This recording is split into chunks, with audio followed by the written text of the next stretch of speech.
Hi guys, so for this week's nail art design I started by painting my nails white, just one coat, and then I'm using a piece of striping tape just to mark off half of my nail, and I'm painting one half with this nude polish.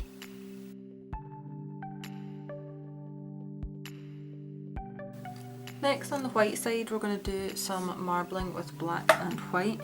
So you want to put quite a generous coat of white before adding some black on top.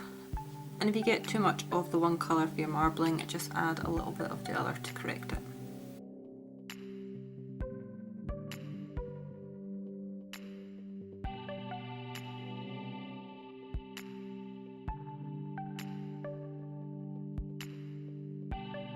Lastly, using a black striper, we're just going to do a line up the centre point of the nail.